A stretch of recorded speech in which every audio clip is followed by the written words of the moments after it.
Hello बच्चों। तो कैसे हैं आप लोग।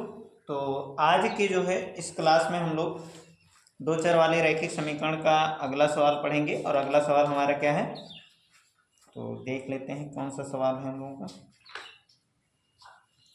हाँ, हम लोग कर रहे थे उदाहरण को ना, प्रश्न बता दिए थे, उसका समीकरण बनाना आप लोगों को बता दिए थे और आगे बोले थे कि आप लोगों को जो सवाल है वो सॉल्व करके लाना। ठीक है, तो आप लोग कर लिए होंगे। अब हम लोग सवाल को अगले उदाहरण को देखते हैं।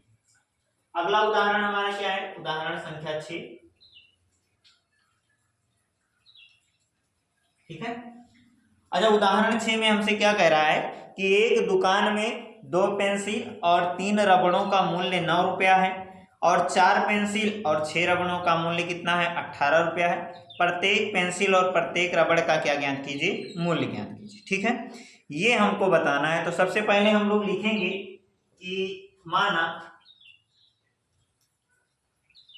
एक रबड़ का मूल्य, एक रबड़ का मूल्य, एक रबड़ का मूल्य क्या है, x, और एक पेंसिल का मूल्य कितना हो जाएगा, एक पेंसिल का मूल्य, एक पेंसिल का मूल्य कितना हो जाएगा, y। ठीक है, तो एक रबड़ का मूल्य x रुपया है और एक पेंसिल का मूल्य कितना है, y रुपया है। ठीक, अब देखते हैं कि हमसे क्या कह रहा है। प्रथम शर्त हमसे क्या कह रहा है,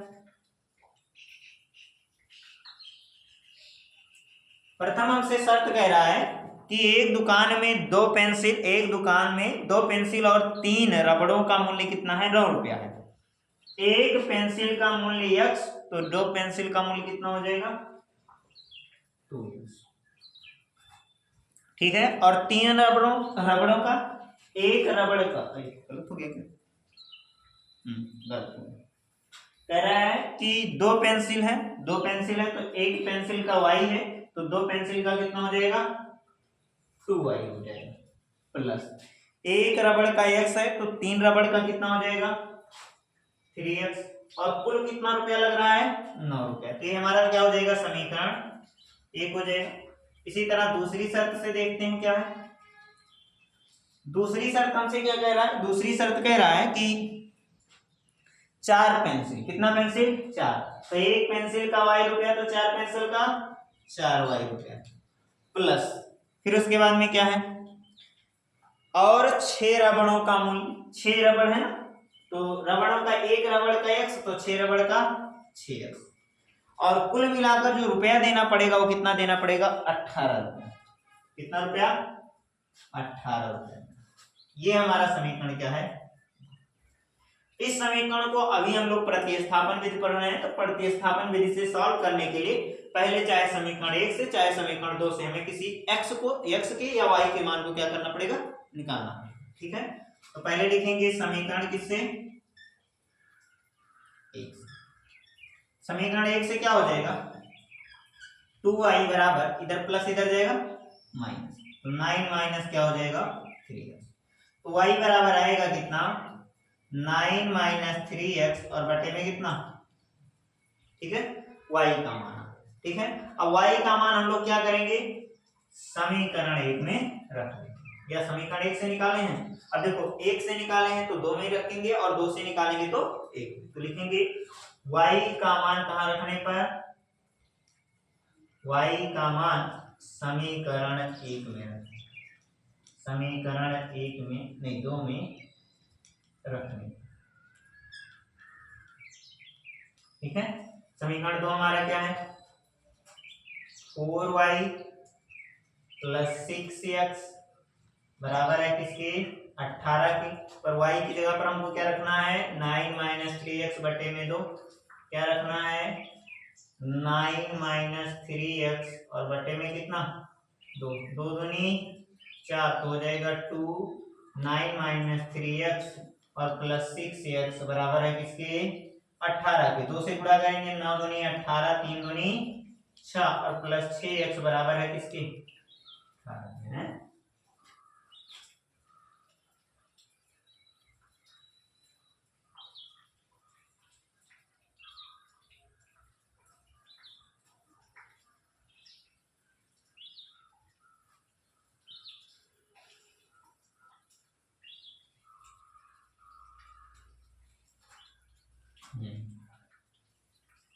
देखो इसमें हम लोग ध्यान नहीं दिए थोड़ा सा। अगर देखें तो इसका अनुपात और इसका अनुपात, तीनों का अनुपात आपस में क्या आ रहा है, बराबर है। ठीक है, और अगर तीनों का अनुपात आपस में बराबर आ रहा है तो इसका मतलब ये हुआ, ये तो कट गए, है कि नहीं। तो 18 बराबर किसके आ गया, 18 का। क्या कोई मान निकला, कोई मान नहीं निकला। अब कोई मान नहीं निकल रहा है, पर अगर आप देखो तो आपको बताया गया था अनुपात A1/A2 बराबर है B1/B2 के, और बराबर है किसके, C1/C2 के। अगर इस तरह का कंडीशन रहता है तो फिर हम लोग क्या कहते हैं कि ये जो रेखाएं हैं एक दूसरे की क्या है, सपाती है। मतलब ये कि हर बिंदु पर ही इनका क्या निकलेगा, मान निकलेगा, और हर बिंदु पर मान निकल रहा है, इसीलिए x क्या हो गया, गायब। और 18 बराबर किसके आ गया, 18। समझ गए ना। तो यहाँ पर हम लोग लिख देंगे कि A1/A2 B1/B2 और C1/C2 आपस में बराबर है, अतः इसका जो मान है वो हर एक मान के लिए क्या है, सही है। एक रखोगे तब भी सही है, दो रखोगे तब भी सही है। ठीक है, तो आप किसी भी मान के लिए इसका मान निकाल सकते। ठीक है, यही। अब इसका कोई निश्चित मान नहीं है कि हाँ यही। ठीक, अगला देखते हैं, अगर लिखना हो तो लिख लीजिए। अगला प्रश्न हमसे क्या कह रहा है,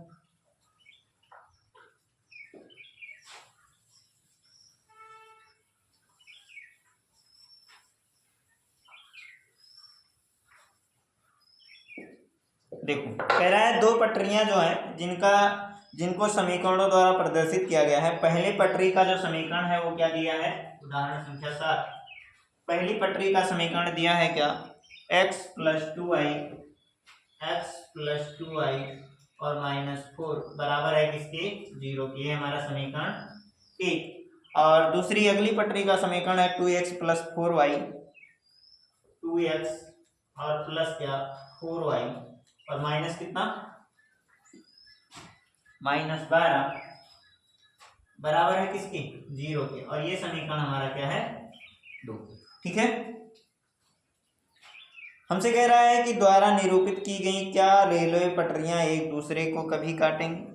ठीक है, तो एक तरीका तो वैसे भी है निकालने का कि हम लोग क्या करें, A1/A2 B1/B2 C1/C2 का मान निकाल लें। अगर आ रहा है तो एक दूसरे को काटेंगी, अगर नहीं आ रहा है तो एक दूसरे को नहीं काटेंगी। ठीक है, ठीक, जैसे हमको पता है कि A1/A2 बराबर B1/B2, या ऐसे इज नॉट इक्वल टू किसके, B1/B2 के। अब तुम लोग खुद ही बताओ कि अगर इस तरह का कंडीशन आ जाता है तो इसका मतलब ये हुआ कि इसका अद्वितीय हल निकलेगा। और अद्वितीय हल निकलेगा तो अद्वितीय हल से क्या पता चल रहा है, अद्वितीय हल से पता चल रहा है कि ये दोनों एक दूसरे को कहीं ना कहीं क्या करेंगे, काटेंगे। दूसरा कंडीशन आता है तब कि A1/A2 बराबर हो किसके, B1/B2 के, और बराबर ना हो किसके, बराबर हो किसके, C1/C2 के। अगर तीनों मान बराबर हो जाते हैं तब भी हम कहते हैं कि ये क्या है, ये जो समीकरण दिया गया है ये एक दूसरे को क्या करेंगे, हर बिंदु पर ही क्या करेंगे, काटेंगे, है कि नहीं। अब तुम लोग खुद ही बताओ, अगर हम कह दें कि A1/A2 B1/B2 C1/C2 का मान निकालो, तो पहले निकाल लेते हैं A1/A2 का मान। A1 का मान 1 है और A2 का मान कितना है, 2। B1/B2 का मान निकालते हैं तो B1 का मान कितना है, 2 है, और B2 का मान 4 है। 2 से काटेंगे तो आएगा 1/2। इसी तरह से C1 अपान क्या निकालेंगे, C2 निकालेंगे। इधर देखें तो -4 है, और नहीं, हाँ इधर -4 है, इधर -12। अब तुम लोग खुद ही बताओ, माइनस से माइनस कटेगा, 4 एकम 4, 4 तियां 12, यानी आया क्या, 1/3। अब तुम लोग खुद ही बताओ क्या A1/A2 B1/B2 आपस में बराबर है, तो हाँ बराबर है। लेकिन क्या C1/C2 एक दूसरे के बराबर आ रहे हैं, नहीं। इसका मान 1/2 ना कर रहा है, 1/3, और ये संभव नहीं। अगर इस तरह से है तो ये हमारा A1/A2 B1/B2 is not equal to है C1/C2 के। अतः ये पटरियां एक दूसरे को कभी भी काटेंगी नहीं। ये पटरियां एक दूसरे को नहीं काटेंगी। नहीं काटेंगे,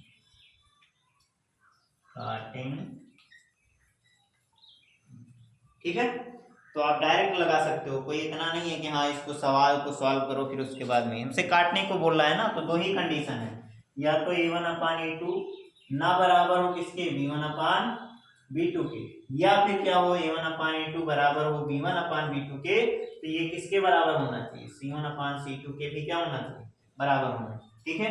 अब चूंकि ये कैसी है, ये समांतर रेखा बनाएंगी, कैसी रेखा बनाएंगी, एक दूसरे के समांतर रेखा बनाएंगे, और समांतर रेखा एक दूसरे को कभी काटती नहीं, ठीक है। तो इतना हो जाएगा।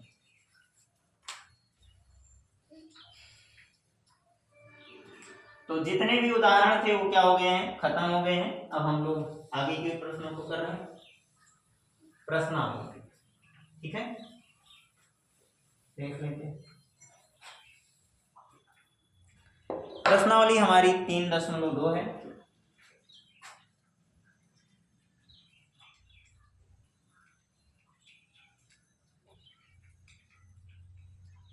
और प्रश्नावली 3.2 का पहला सवाल जो है उसमें हमको क्या करना है, प्रतिस्थापन विधि से सवालों को क्या करना है, सॉल्व करना है, ठीक है।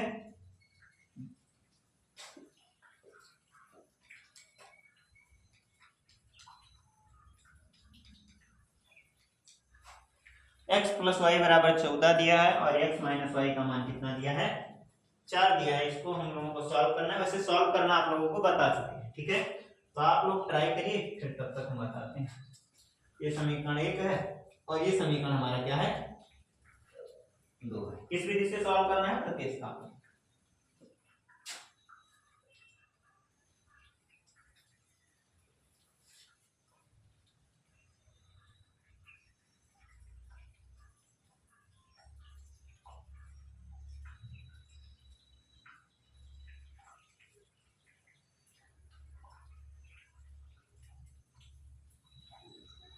ठीक, अब प्रतिस्थापन विधि से सवाल को सॉल्व करना है, तो पहले हम लोग लिखेंगे क्या, समीकरण 1 से, समीकरण 1 से x का या y का मान निकालेंगे। समीकरण 1 से x का मान निकालेंगे तो 14 और इधर प्लस इधर जाएगा माइनस, 14 - y आएगा। और इस समीकरण को, इसमें x के मान को जो है हम समीकरण 2 में रखेंगे, तो लिखेंगे x का मान समीकरण 2 में रखेंगे, समीकरण 2 में रखने, अच्छा समीकरण 2 में रखेंगे तो समीकरण 2 हमारा x है, x की जगह पर हमको क्या रखना है, 14 - y, और -y बराबर है किसके, 4। माइनस माइनस प्लस हो जाएगा तो -2y बराबर 4, इधर प्लस इधर जाएगा माइनस हो जाएगा, तो -2y बराबर आएगा कितने के, -10 के। माइनस माइनस हट गया तो y बराबर आएगा 10/2, यानी कि कितना, ठीक है। अब इस y के मान को हमें कहाँ रखना है, तो y का मान इसमें रखने पर समीकरण 1 में, 1 में रखो, 2 में रखो, जहां मन को। जब रियल मान पता चल गया फिर कहीं भी रख सकते हो। तो समीकरण 1 में रखेंगे तो x + y का मान कितना है, 5 है, तो x + y का मान कितना, 5, तो x + 5 बराबर है किसके, 14 के। तो x बराबर आएगा 14, इधर प्लस इधर जाएगा माइनस, तो x बराबर आएगा कितना, तो लिखेंगे अतः x बराबर 9 तथा y बराबर कितना है, ठीक है। ये हमारा हो जाएगा, ठीक।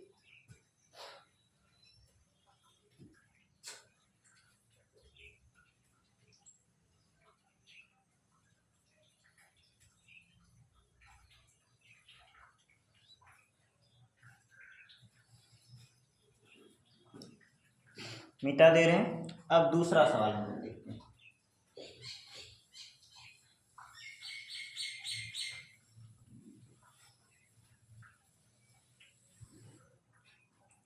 दूसरा सवाल कह रहा है कि s - t बराबर है किसके, s - t बराबर है किसके, 3 के, और s/3 + t/2, s/3 + t/2 इसका मान कितना दिया हुआ है, तो इसका मान दिया हुआ है 6। ये समीकरण 1 है और ये समीकरण हमारा क्या है 2। ठीक है, तो हम लोगों को प्रतिस्थापन विधि से करना है, तो पहले इसमें से मान निकालेंगे, चाहे इसमें से मान निकालो इसमें रखो और इसमें से मान निकालो इसमें, जिसमें आपको मान। ठीक है, तो लिखेंगे समीकरण किससे 1 से। समीकरण 1 से s का मान अगर निकालें तो इधर प्लस है, इधर माइनस, उधर जाएगा प्लस। ठीक है, अब हम लोग क्या करेंगे, s का मान किसमें रखने पर, समीकरण 2 में रखें, समीकरण 2 में रखते हैं तो हो जाएगा क्या, s की जगह पर आएगा 3 + t और बटे में 3 + t बटे में 2 बराबर है इसके 6। 3 2 का एलसीएम लेंगे तो आएगा कितना 6, 3 दूनी 6, तो इसमें किससे गुणा करना है 2 से, प्लस 2 3 है 6, तो इसमें गुणा करना है 3 से।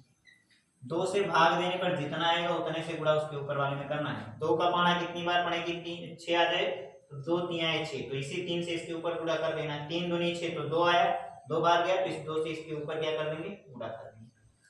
3 दूनी 6 + 2t + 3t और बटे में 6, इस बटे के 6 को इधर भेजेंगे तो 6 कितना हो जाएगा 36 हो जाएगा। तो 6 + 3 2 5, t बराबर है किसके 36 के, तो 5t बराबर आ जाएगा किसके, इधर प्लस है इधर जाएगा माइनस हो जाएगा। ठीक है,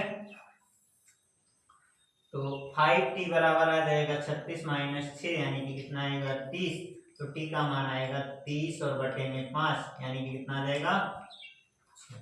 ठीक है, अब इसी t के मान को हम कहाँ रखेंगे, तो लिखेंगे t का मान समीकरण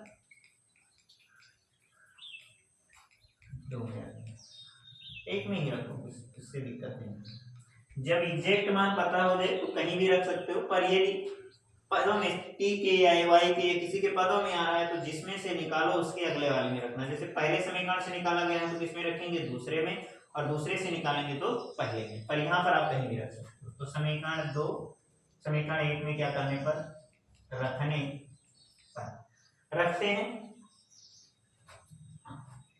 तो क्या हो जाएगा, s की जगह पर हमको क्या लाना है, s की जगह पर कुछ नहीं लाना है, t की जगह पर हमको लाना है 6 और बराबर 3, तो s बराबर आएगा 3, इधर माइनस इधर जाएगा प्लस, तो s बराबर आएगा कितना 9।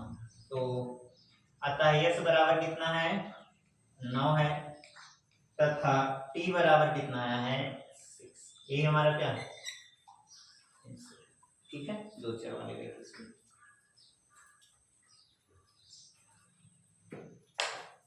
लिख लीजिए इतना।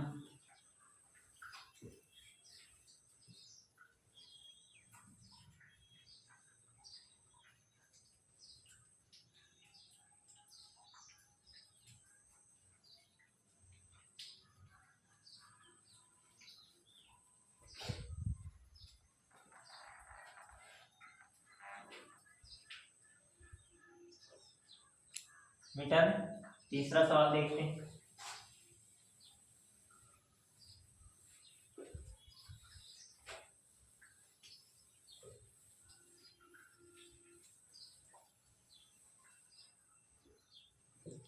पहले का तीसरा सवाल क्या है, 3x - y। तीसरा सवाल क्या है, 3x - y बराबर है किसके, 3x - y बराबर है 3 के, और 9x और माइनस कितना 3y -3y बराबर है किसके 9 के। हमारा समीकरण 1 है और ये समीकरण 2 है। क्या बताया है, चाहे आप समीकरण 1 से मान निकालो चाहे समीकरण 2 से निकालो। अब कि हम समीकरण 2 से निकाल ले रहे हैं तो लिखेंगे क्या, समीकरण 2 से। ठीक है, समीकरण 2 से x का मान निकालना है तो हो जाएगा क्या 9x बराबर क्या 9 + 3y, तो x बराबर आएगा कितना 9 + 3y और बटे में किसके 9 के। अब हम समीकरण 2 से मान निकालें तो किसमें रखेंगे, समीकरण 1 में। किसमें रखेंगे, समीकरण 1 में। तो लिखेंगे क्या, x का मान समीकरण 1 में रखते हैं, देखते हैं क्या होता है। तो रखेंगे तो हो जाएगा क्या, 3 गुणे 9 प्लस 3y और बटे में कितना 9 माइनस y बराबर है किसके 3 के। 3 त्रिक का 9, अगर देखा जाए तो ये हो जाएगा 9 प्लस 3y और बटे में 3 माइनस y बराबर किसके 3 के। ठीक है, अब देखो यहाँ 3 है तो यहाँ भी हमें 3 करना है, तो हो जाएगा 9 प्लस 3y और बटे में किसके 3 के।